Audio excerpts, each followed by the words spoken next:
নবী সোমবারে কেন আপনি রোজা রাখেন? প্রতি সোমবারে তো কিছু খাইতে দেখি না। বিশ্বনবী বললেন, ফিহি উলিদতু, সোমবারে আমি জন্মগ্রহণ করেছি, তাই রোজার মাধ্যমে আমি আমার বার্থডে পালন করি। আর আমগো বার্থডেতে কেক আছে না নাই? হ্যাপি বার্থডে টু ইউ আছে না নাই? দুম্মা চলে দুম আছে না নাই? বিশ্বনবীর জন্মদিন পালন করে একটা দল বিরিয়ানি খাওয়ার মাধ্যমে আছে না নাই? বিশ্বনবীর জন্মদিন সাহাবারা পালন করতেন না, বিশ্বনবী নিজেও পালন করতেন না। শুধু যখন জিজ্ঞেস করা হলো কেন রোজা রাখেন, বিশ্বনবী বলেন, যেহেতু জন্মেছি, এই জন্মটা আল্লাহ আমার না দিলেও পারতেন, জন্মের শুকরিয়া স্বরূপ আমি রোজা রাখি। সুবহানাল্লাহ। এজন্য 12 রবিউল আউয়ালে যদি কিছু পালন করতে চান খালি রোজা রাখবেন, কিন্তু ওই দিন মিষ্টি আর হালুয়া আছে না নাই? জশ্নে জুলুসে আছে না নাই? আহা, শুধু মিষ্টি আর জিলাপি, কিন্তু বিশ্বনবী রাখতেন রোজা। আপনি রোজা রাখেন, আপনি না খেয়ে থাকেন, তাহলে বিশ্বনবীর ভালোবাসার প্রমাণ পাওয়া যাবে, ঠিক কি না? চট্টগ্রাম থেকে আমি আসতেছি, এই যে 12 রবিউল আউয়াল জশ্নে জুলুসে ঈদে মিলাদুন নবী, পুরো চট্টগ্রাম শহর প্যাকআপ, গাড়ি চলে না। এদের যোহর নামাজ কই? এদের আসরের নামাজ কই? এদের ইবাদত কই? কিচ্ছু নাই, শুধু আছে মিছিল আর জিলাপি। আছে না নাই? আছে না নাই? আছে না নাই? এজন্য এই নবী এমন নবী যে নবীরে বাদ দিলে সিয়াম বোঝা যায় না, এই নবীরে বাদ দিলে হজ বোঝা যায় না। কারণ বিশ্বনবী আমাদেরকে হজ করে শিখিয়েছেন। বিশ্বনবী জীবনে হজ করেছে একটা, উমরা করেছে 4টা। বিশ্বনবী যদি হজ করে না দেখাইতো, আমরা হাজির হতে পারতাম? জোরে বলেন, পারতাম? এজন্য এই নবীরে বাদ দিলে কিচ্ছু বোঝা যায় না, নবীরে বাদ দিলে কোরআন বোঝা যায় না। এই জন্য এই নবীর ভালোবাসা আমাদের অন্তরে আছে না নাই? আর এই নবীরে যারা গালি দেয়, তাদের জন্য আমাদের লাঠি আছে না নাই? আমাদের মিছিল আছে না নাই? আমাদের রক্ত চক্ষু আছে না নাই? ময়দানে আমাদের শক্ত অবস্থান আছে না নাই? এজন্য নবীর বিরুদ্ধাচারণ যদি করে, তার সাথে কোনো আপোষ চলবে? আপনি তার বিরুদ্ধে যাবেন, বিবৃতিতে যাবেন, কথা বলবেন, ময়দানে নামবেন, দরকারে হলে রক্ত দিয়ে হলেও নবীর সম্মান বাঁচাবেন, ঠিক না? বিশ্বনবীর গালি দেয়, বিশ্বনবীর বিরুদ্ধে পেজ বানায়, ব্লগে লেখে, বিশ্বনবীর পারিবারিক জীবন নিয়ে কথা বলে, এগুলো পিতৃ পরিচয়হীন জারদ সন্তান, এগুলো জাহান্নামের নরকীট, এগুলো মানুষ নামের পশু। চিল্লায় বলেন, ঠিক না? কয়েকটা জায়গা আমরা বলো দুর্বল। কোরআনের গালি দিলে আমাদের সহ্য হয় না, নবীরে গালি দিলে সহ্য হয় না। নবীরে গালি দিলে আমাদের কলিজায় আগুন লাগে কি লাগে না? লাগে কি লাগে না? কার কার লাগে? দুহা উঁচু করে আল্লাহর দেখাও।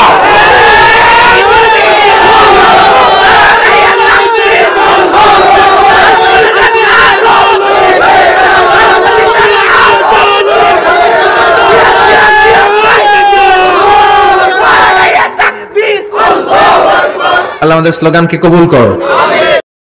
হ্যালো ফ্রেন্ডস, আসসালামু আলাইকুম। আশা করি আপনারা সকলে ভালো আছেন। সো আমাদের আজকের এই ভিডিওটিতে ডক্টর মিজানুর রহমান আজহারী হুজুর আলোচনা করেছেন যে 12 রবিউল আউয়াল পালন জায়েজ কি না জায়েজ, এই বিষয় নিয়ে একদম ক্লিয়ার বিস্তারিত আলোচনা করেছেন।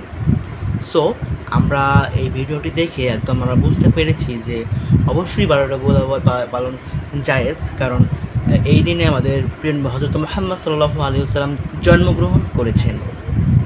সেই উপলক্ষে আমরা তো কোনো খারাপ কাজ করতেছি না, আমরা তার শানে দরুদ শরীফ পড়তেছি, তার শানে মিলাদ পড়তেছি, কিয়াম করতেছি, এতে তো আমরা তার গুণগানই গাইছি, এতে তো কোনো খারাপ কোনো কিছু নেই। সেজন্যই অবশ্যই জায়েজ হবে, কারণ 12 রবিউল আউয়াল বছরে একবার আসে। এই দিনে আমরা অবশ্যই তার শানে আমাদের প্রিয় হযরত মুহাম্মদ সাল্লাল্লাহু আলাইহি ওয়াসাল্লামের শানে দরুদ, বেশি বেশি দরুদ পাঠ করব, রোজা রাখব, এটাই হচ্ছে আমাদের করা উচিত। আবার অনেকেই এই 12 রবিউল আউয়ালকে উপলক্ষ করে তারা বিভিন্ন অনুষ্ঠান করে, বিভিন্ন মানে কি আর বলি, যেগুলো নাজায়েজ সেই কাজগুলো করে। সো আমাদের উচিত সর্বদা ন্যায়ের পথে থাকা, ইসলামের নিয়মকানুন মেনে চলা এবং নিজের জীবনকে সুন্দরভাবে গড়ে তোলা। সো আমাদের আজকের এই ভিডিওটি আপনাদের কেমন লাগলো অবশ্যই কমেন্টে জানাবেন। যদি ভালো লেগে থাকে অবশ্যই একটা লাইক তো আশা করতেই পারি।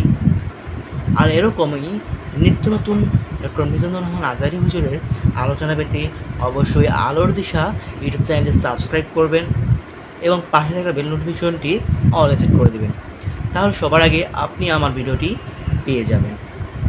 আর একটা কথা হচ্ছে, আপনার মনে যদি ইসলামিক কোনো কনসেপ্ট নিয়ে প্রশ্ন থাকে তাহলে অবশ্যই কমেন্টে জানিয়ে দেবেন। ইনশাআল্লাহ আমি চেষ্টা করব সেই বিষয় নিয়েও ভিডিও নিয়ে আসার।